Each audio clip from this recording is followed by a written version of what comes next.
It's your boy Buddbeatz. We in this bitch with Leo King with Real Talk TV. You know what's going on. Woo-hoo. Good, what's good? It's your man, me and plus Leo King. You're now tuned in to Real Talk TV. We live up here at the Hood Dispensary Studios. Shout out to my dog OG2G, man. Right now, man, we back with another wonderful show, man. Shout out to everybody that's been tapping in, man. Make sure you like, share, and please subscribe to the YouTube channel. Today, my very special guest, man, the one and only, man, this dude got so many titles, so many jobs, man. He's an engineer, he's an artist. Man, I think he's shooting videos now. Like he doing it all, man. Like he got a whole bag of tricks, man. The one and only, man, Mr. Buddbeatz, man, is in the building, man. Hey, what's going on, man? I want some more. Not just a little bit. I need a lot of it. I need a little. Hey. Nah, man. I sure appreciate you having me, man. You know, shout out to the Hood Dispensary. You know, what I'm talking about for sponsoring this. Shout out to the Hood Dispensary, where our motto is: "We got what you want, even when we don't." Hood Dispensary definitely came through, but they had me feeling sad at first, man. Hood Dispensary sitting up here playing games with me like we wasn't gonna have no motherfucking dope for the show. Hey, man, you know. Nigga, we ain't finna let the Hood Dispensary go out like that. The Hood Dispensary got the best dope in town.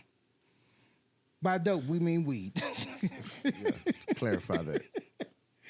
Bud, what's been going on, man? What's going on, man? I've been chilling, man. You know what I'm talking about? You know, I ain't gonna lie, man. This nigga done gave me a motherfucking flamethrower. This is exciting right here. I was about to say, you got my attention with the... You know what I'm saying?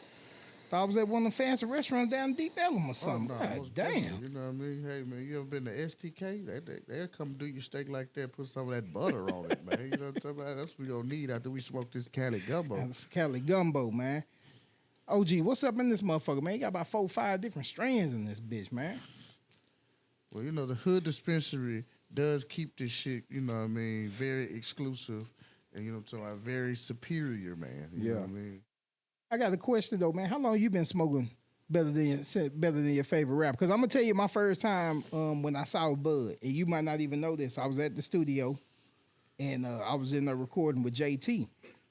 So I walked out, and I just happened to look to the left, and that was your office. So I looked. Yeah.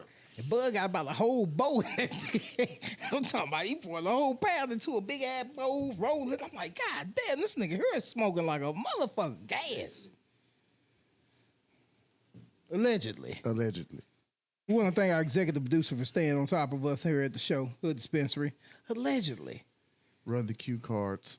Look like you had a nice party going on up in there. My name is Bud.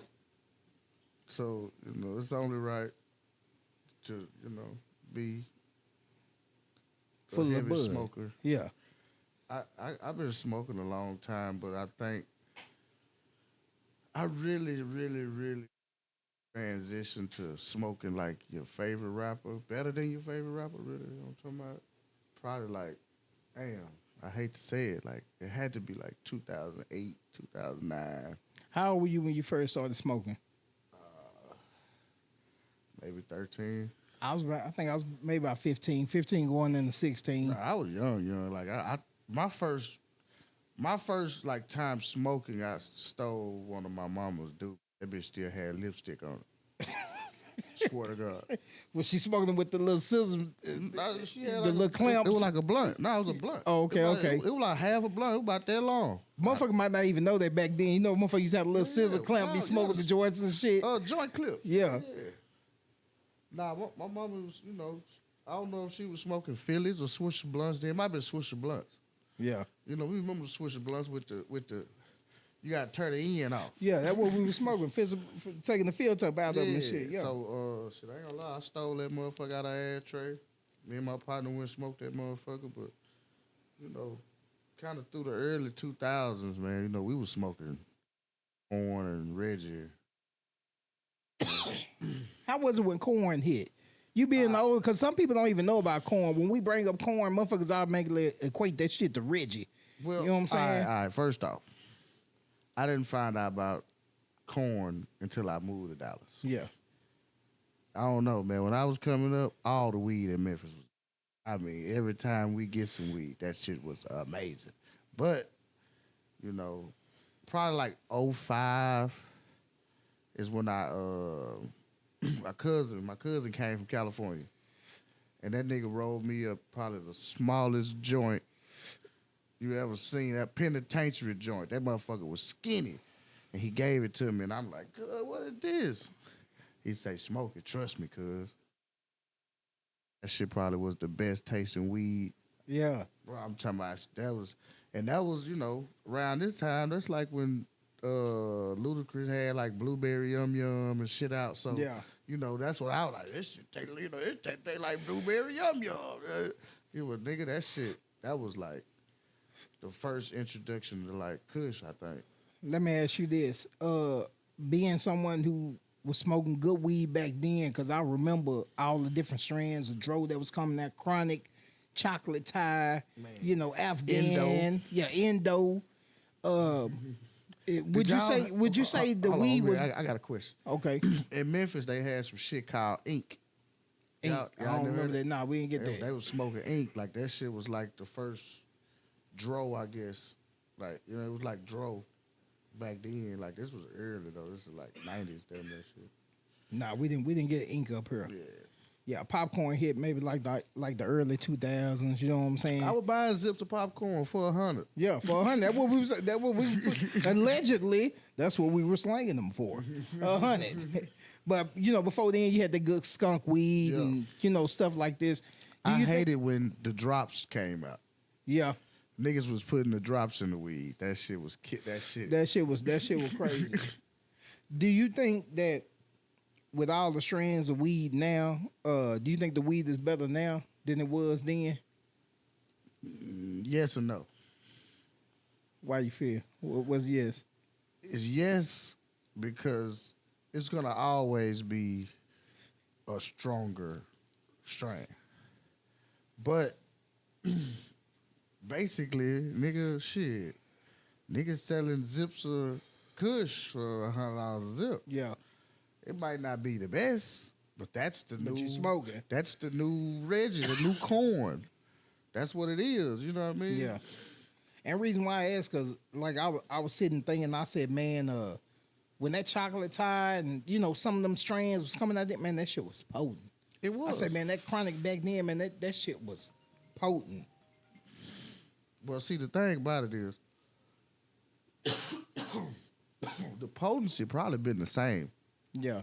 The availability is. Oh yeah, the availability is definitely it's way high, more. It's a higher chance that you can get something without having to be in California. Yeah. You know what I'm saying? Back then, it's like, shit, that shit was coming from Cali. That shit was special. Speaking of California and you being a, an artist that's traveled, from the South to the West Coast, back, is Cali? Shout out the Hood Dispensary. Oh yeah, we smoking good up in the Hood Dispensary. Is Cali where you prefer to get your weed from? Fuck yes.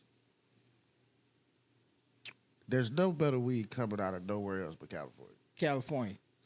Guaranteed. Cause I ain't Whether gonna, it's North or South Cal.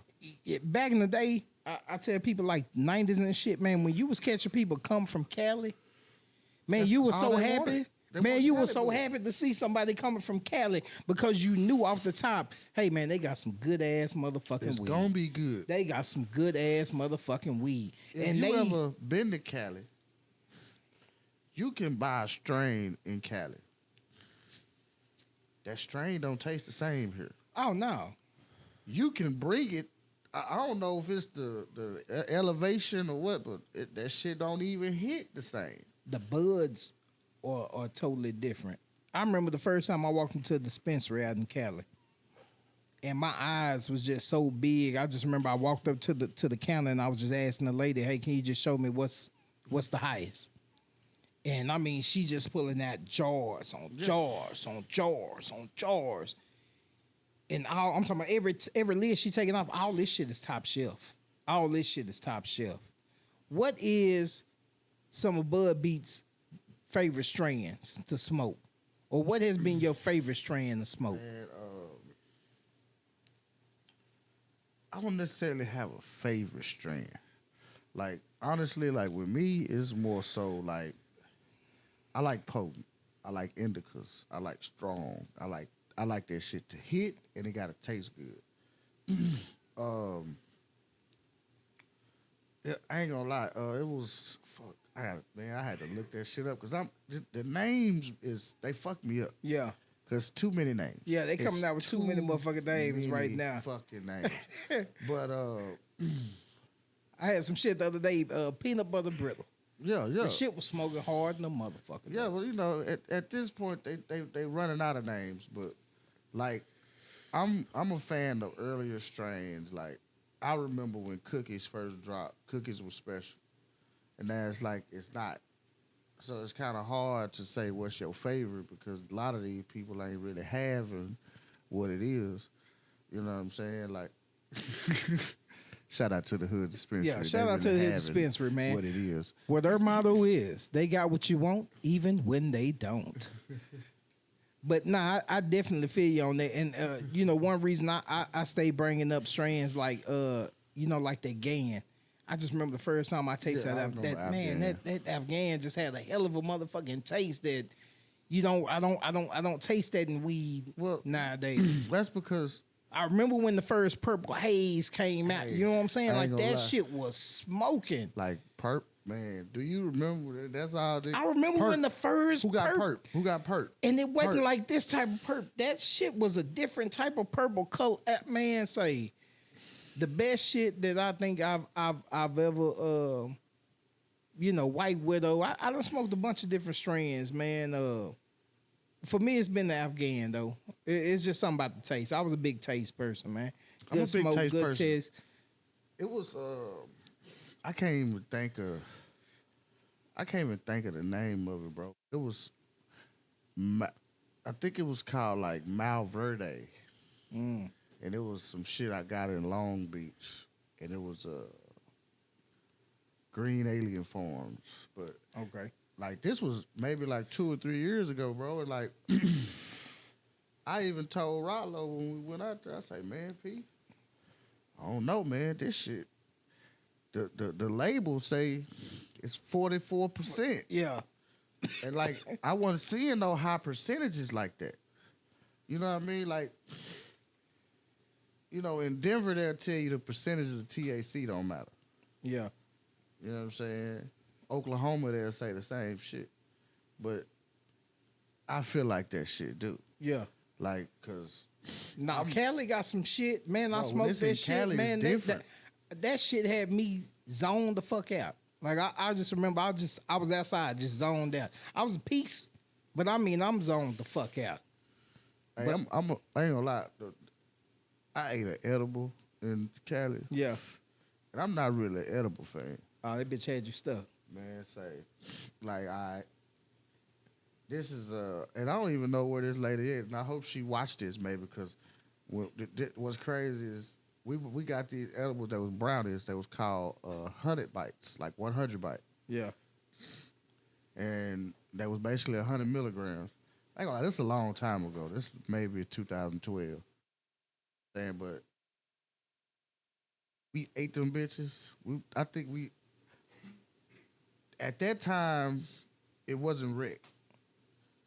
It wasn't recreational. So you had if you had a card and it wasn't the official card, you had to go to certain spots because they're the only people that I.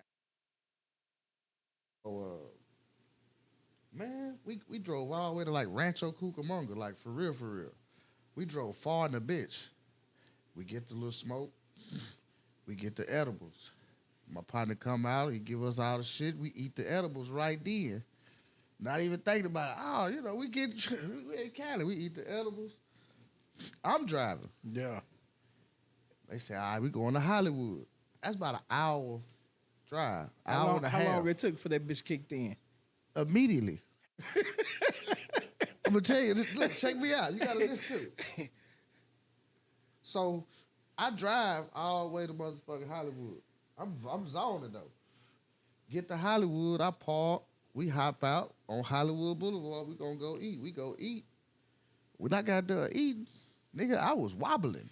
And for those that don't know about edibles, eating don't take the high. It's not like smoking. It's a different type of motherfucking When high. I finished eating, I was like, oh yeah, I'm not driving no more. So I'm like, who gonna take the keys?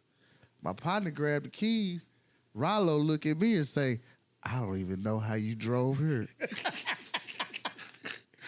That nigga said I was in the back seat staring at you like, I don't know how this nigga doing this shit because I am fucked up, bro.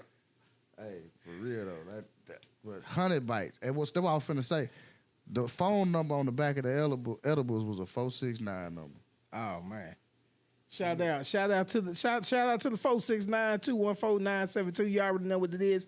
This me plus Leo King, man. We'll be right back with more real talk. Shout out to the Hood Dispensary.